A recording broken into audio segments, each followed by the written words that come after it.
The prequel trilogy introduced the most unique, powerful, and interesting Jedi characters we have seen ever since the beginning of Star Wars in 1977. Today I'm going to be ranking each one of these characters from the worst to the best, while also looking at whether these guys are better in the Clone Wars or the movies. First up is Coleman Trebor, who is in last place because this guy is literally the worst Jedi ever. I mean, he jumps up onto this ledge to take out Dooku and is just blasted immediately. As far as his design goes, I do dig the dinosaur face, plus his tall stature makes him somewhat unique in form, but nonetheless I'd argue this unforgivable moment puts him in last. As Coleman wasn't in the Clone Wars, I'd have to say I prefer his movie version.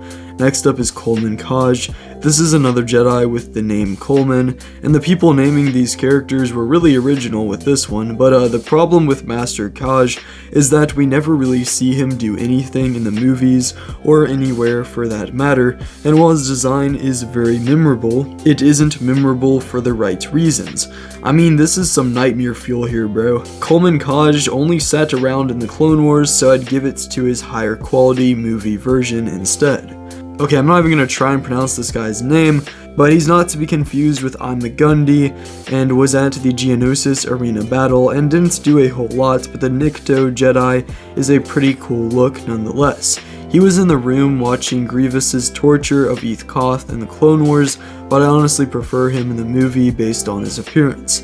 Depa Billaba was trained by Mace Windu, which is pretty cool, and actually was able to use his lightsaber form of a pod, but sadly, besides that, she literally has nothing going for her. She was better in The Phantom Menace for that one time she turned her head to look at Eth Koth in confusion, which is more personality than 90% of the other Jedi on the Council ever got.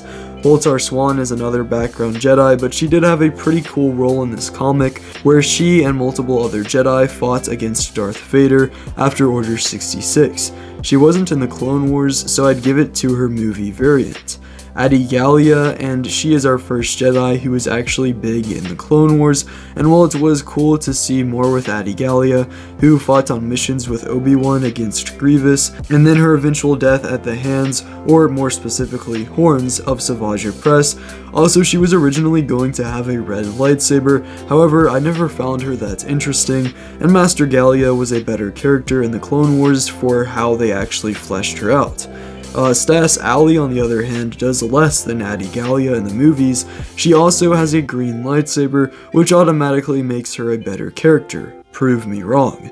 And Stas Ali had more to do in the movies, which makes that the better version of her for me.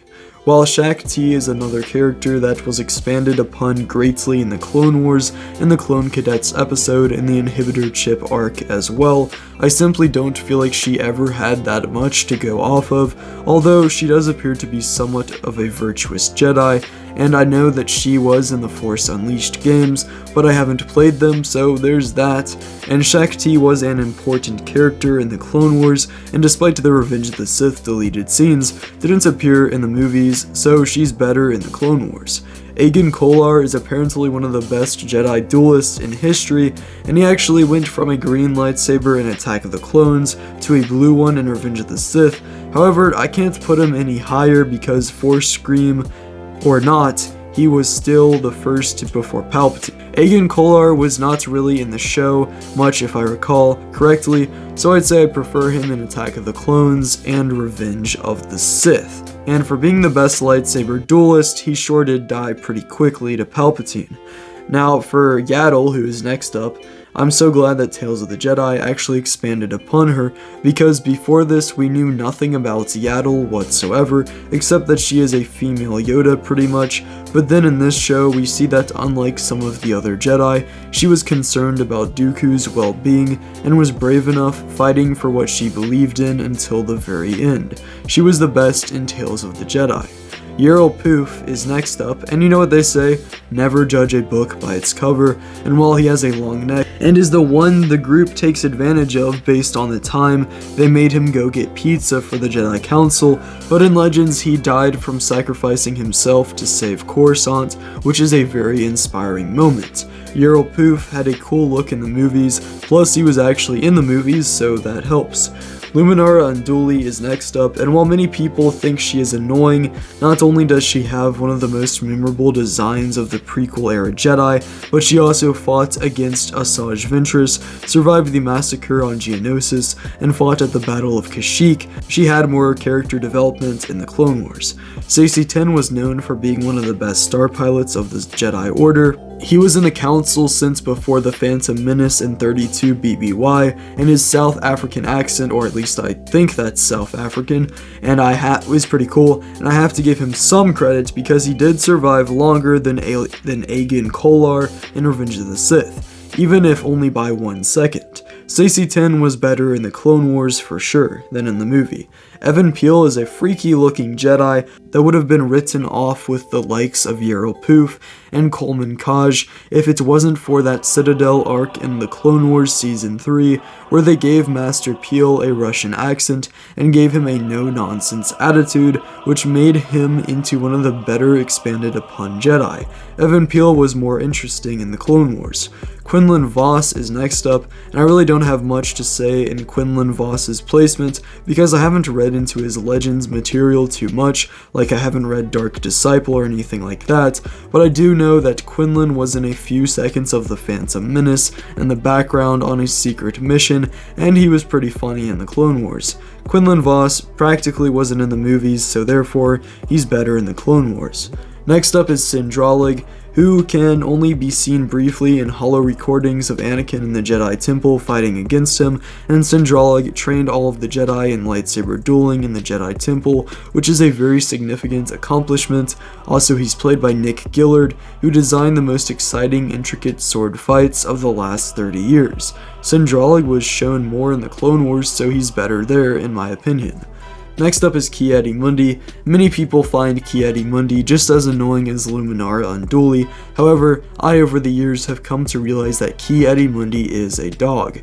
He committed war crimes against the Geonosians with the use of inhumane weapons, that being flamethrowers. He had 5 wives to keep his species populated even though the Jedi were generally speaking not allowed to have attachments, and he was essentially the highest ranking Jedi after Yoda and Mace. He has a much more expansive and interesting Legends background than what he has to work with in canon. I was more sympathetic to Ki in the movies for sure. But real quick, here is the Christian/Bible section of the video. If you want to get back to the main topic, then skip to this time right here. Bible quote of the day is, "I can do all things through Christ who strengthens me," from Philippians 4:13, I think it's 4:3. So this is a really great inspirational quote whenever you're doing something that feels absolutely impossible and just like you just cannot do it no matter how hard you want to. You say this quote and it's like, you know what, if I believe in God, I believe in Jesus, it can be accomplishable. And I do truly stand by this quote. I think it is a very good one from the Bible, from Philippians, of course. Album of the week is Vultures 2 by Kanye West. You can leave a comment on this video if you have any questions about it, or any video suggestions, or if you just want to tell me how your week has been going. I upload normal videos every Friday at 5 o'clock p.m. Eastern Standard Time, also shorts every single day. You can subscribe if you want to, and yeah, now back to the video. Next up is Barriss Offee, and while Barriss did betray the Jedi, she also was good friends with Ahsoka and also survived the second battle of Geonosis, and in Star Wars Legends, she was the first character to use Force Heal even before Rey in The Rise of Skywalker. Barriss was more interesting in the Clone Wars if you ask me. Next up is Aayla Secura, who has one of the most iconic looks of any prequels era Jedi, and she fought at Geonosis, and when she died in Order 66, her clones hoped that her death was quick because they said she deserved that much, meaning that she was a very good general who won the respect of her clone troopers, and Aayla Secura was more interesting in the Clone Wars. Next up is Mace Windu, and this is arguably the most important of all the prequels Jedi introduced. So we have Mace Windu, who despite being introduced nearly 20 years after Yoda, still has more lore behind him, and everything about Mace is pretty cool, to be honest. From him being played by Samuel L. Jackson, to his unique purple lightsaber, his creation and use of the Vapod lightsaber form, which helped him to defeat Darth Sidious, the most powerful Sith Lord of Star Wars history, and he also used the ability known as Shatterpoint to see the outcomes of certain situations. Mace Windu was better in the movies from Samuel L. Jackson's energy. Oppo Rancisis is next, and call me a revolutionary, but Oppo Rancisis is a pretty chill guy. He has 4 arms, possibly survived Order 66, at least in the canon version, because in Legends, he was killed by Sora Bulk. I not only think Oppo Rancisis with his big white beard and snake lower half was a very cool design, but also he was apparently a proficient warrior from his many arms to his fast moving tail. Oppo was seen more times in the Clone Wars, but specifically in the 2003 one. Next is Eth Koth, who in the movies basically does nothing. However, in the Clone Wars, we see him as a very powerful warrior who was in the same league as General Grievous until he cheated by pulling out the Magna Guards, and he survived Order 66 in canon, and then fought to the death against Darth Vader, so I think he is an underrated Jedi that has a lot going for him. Eth Koth had a whole episode in the Clone Wars, making him better there. So for our top 3, at third is Qui-gon, who is, in my opinion, the best of the main character Jedi that were introduced in the prequel trilogy. The thing about Qui-gon is that he is simply a good person, which makes the audience care much more about him when he dies, and it makes him more likable. Qui-gon believes in following the will of the Force, which makes him unpopular in the Jedi Council, but actually makes him a better Jedi, able to help Anakin, who he understands, to have an important role to play in the galaxy. Qui-gon is of course best in The Phantom Menace. Next up is Plo Koon. He found Ahsoka, he was immensely powerful, he treated the clone troopers like men, not clones, and he was one of the best star pilots of the galaxy. While some of the reason Plo Koon is so cool is because he is Dave Filoni's favorite Jedi, but then again, he always had a sick design, and a Jedi with a mask is such a cool idea, but then he also has the best clone battalion with the Wolfpack, and Plo Koon was fleshed out in the Clone Wars more, so I'd say he's better there. At first place, though, is Kit Fisto.